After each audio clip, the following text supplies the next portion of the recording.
गरीब घर का लड़का बना आईपीएस। गरीबी के अंधेरे से सपनों की रोशनी तक। भारत के एक छोटे से गांव रामपुरा में रहने वाला एक लड़का था, अजय कुमार। उसका जन्म एक बहुत ही गरीब परिवार में हुआ था। पिता रामलाल छोटे मोटे किसान थे और माँ सीता देवी दूसरों के घरों में काम करके परिवार चलाती थीं। अजय के घर में अक्सर रोटी भी पूरी नहीं बन पाती थी। दो भाई बहन और माता पिता, कुल 5 लोग एक टूटी फूटी झोपड़ी में रहते थे। बरसात के मौसम में छत टपकती थी और गर्मियों में मिट्टी की दीवारें पिघलती सी लगती थीं। अजय के जीवन की सबसे बड़ी ताकत थी उसकी सोच और सपने। उसका मन हमेशा पूछता, क्या मैं इस गरीबी से बाहर नहीं निकल सकता? क्या मेरे लिए कोई बड़ा रास्ता नहीं है? गांव में पुलिस की वर्दी पहने एक आईपीएस अधिकारी जब किसी दौरे पर आते तो बच्चे दूर से ही उनकी गाड़ी और वर्दी देखकर चमकते। अजय भी वहीं खड़ा रहता, आंखों में सपने लिए। उसे लगता जैसे वो अफसर नहीं बल्कि आशा और सम्मान का प्रतीक है। उसी दिन अजय ने निश्चय किया, एक दिन मैं भी आईपीएस बनूंगा। बचपन की कठिनाइयां और संघर्ष। सरकारी स्कूल में पढ़ते हुए अजय को किताबें जुटाने में बहुत कठिनाई होती। पुराने पेपर बेचकर, दूसरे बच्चों की फटी किताबों को सिलकर वह पढ़ाई करता। कभी-कभी पेट खाली रहने पर भी वह स्कूल जाता। शाम को जब उसके दोस्त खेलते, अजय गांव की चौपाल के पास चाय की दुकान में बर्तन धोता। महीने के 300 से 400 रुपये मिलते, जिनसे वह अपनी कॉपी पेन ले लेता। कई बार लोग मजाक उड़ाते, अजय, ये बाजार में बर्तन धोने वाला लड़का आईपीएस बनेगा? अरे छोड़ दे ये सपने, ये तेरे बस की बात नहीं। लेकिन अजय अंदर से बहुत मजबूत था। वह चुप होकर बस मुस्कुरा देता। उसे पता था, सपने देखने वाले मजाक के डर से सपने नहीं छोड़ते। पहली प्रेरणा, शिक्षक की बात। अजय के स्कूल में एक शिक्षक थे, महेंद्र सर। वे बच्चों को सिर्फ किताबें नहीं, जीवन का सच भी सिखाते थे। एक दिन जब उन्होंने अजय की आंखों में चमक देखी तो पूछा, अजय, बड़े होकर क्या बनना चाहते हो? अजय ने तुरंत कहा, आईपीएस ऑफिसर। सब बच्चे हंस पड़े, पर महेंद्र सर ने सबको चुप कराया। उन्होंने अजय के कंधे पर हाथ रखा और कहा, बेटा, साधन कम हो तो मेहनत ज्यादा करनी पड़ती है। याद रखना, गरीबी कोई कमी नहीं, सोच की गरीबी कमी है। यह वाक्य अजय की आत्मा में उतर गया। उसी दिन उसने तय किया कि चाहे जितनी कठिनाई आए, वह हार नहीं मानेगा। हाई स्कूल से दिल्ली तक का सफर। महीनों की मेहनत के बाद अजय ने 12वीं कक्षा में टॉप किया। गांव में पहली बार किसी ने इतने अच्छे अंक लाए थे। पूरा गांव गर्व महसूस कर रहा था। अब आगे का सफर आसान नहीं था। यूपीएसएससी की तैयारी के लिए पैसे चाहिए थे, किताबें चाहिए थीं, रहने का खर्च चाहिए था। अजय के पिता ने अपनी छोटी सी जमीन का एक हिस्सा बेचकर उसे दिल्ली भेजा। जाने से पहले पिता ने कहा, बेटा, बस पढ़ाई में जान लगा देना। हम गरीब हैं, पर ईमानदार हैं। गरीबी से लड़ना, हारना नहीं।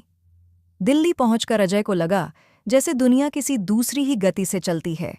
वहां की भीड़, तेजी और प्रतिस्पर्धा देखकर वह थोड़ा घबरा गया, लेकिन उसका लक्ष्य उससे बड़ा था। दिल्ली में संघर्ष। अजय ने एक छोटे से कमरे में रहना शुरू किया। वहां 4 और लड़के रहते थे। दिन में वह लाइब्रेरी में पढ़ता और रात को रेस्टोरेंट में काम करता।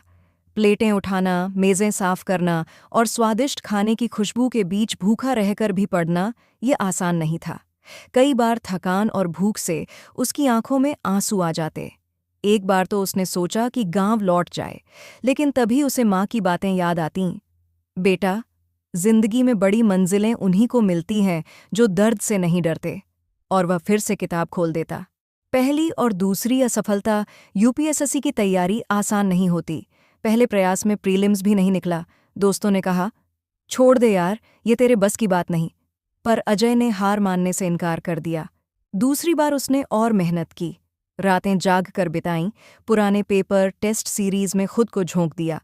लेकिन इस बार भी वह इंटरव्यू तक नहीं पहुंच पाया। लगातार 2 बार असफल होने के बाद अजय टूट गया। उसे लगा, शायद लोग सच कह रहे थे। शायद सपने सिर्फ अमीरों के लिए होते हैं। उसने कमरे की लाइट बंद कर दी और अकेले बैठकर रोने लगा। लेकिन फिर उसे अपने पिता की धूप में झुलसी मेहनत याद आई। माँ के हाथ की खुरदरी उंगलियां याद आईं। उसने अपने आंसू पोंछे और कहा, अजय, तू गिरा है, खत्म नहीं हुआ। अब उठ और दुनिया को दिखा। तीसरा प्रयास। निर्णय की रात तीसरे प्रयास में अजय ने अपना सब कुछ दांव पर लगा दिया। वह रोज 12 से 14 घंटे पढ़ता। ध्यान और अनुशासन उसका हथियार बन गए। अब वह सिर्फ सफलता नहीं, सम्मान और आत्मसम्मान खोज रहा था। एक रात दोस्तों ने कहा, चल फिल्म देखते हैं। अजय ने मुस्कुराकर कहा, अभी नहीं, अभी मेरी फिल्म चल रही है। गरीब लड़का आईपीएस बनने निकला है।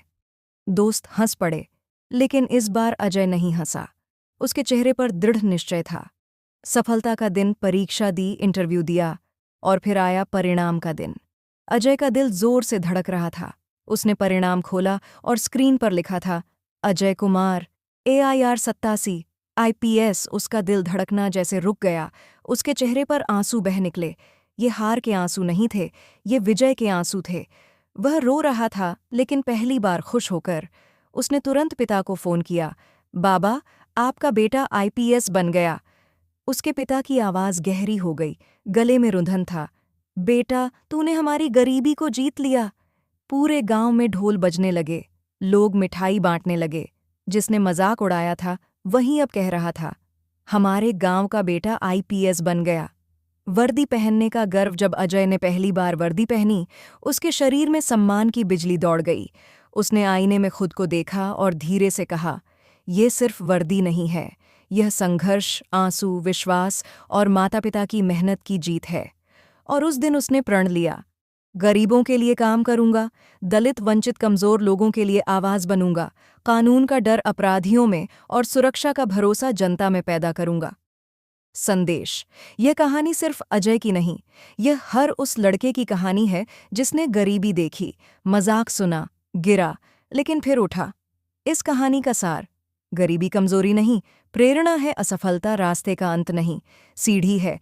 जो खुद पर विश्वास करता है वही जीतता है। याद रखो, सपने बड़े रखो, मेहनत उससे भी बड़ी। दुनिया ताली तब बजाती है जब तुम खुद पर विश्वास नहीं छोड़ते। अंत में, अगर तुम भी गरीबी, संघर्ष, ताने और असफलताओं से जूझ रहे हो, तो अजय की तरह कहो, मैं हारूंगा नहीं, क्योंकि मेरा सपना मेरी हालत से बड़ा है।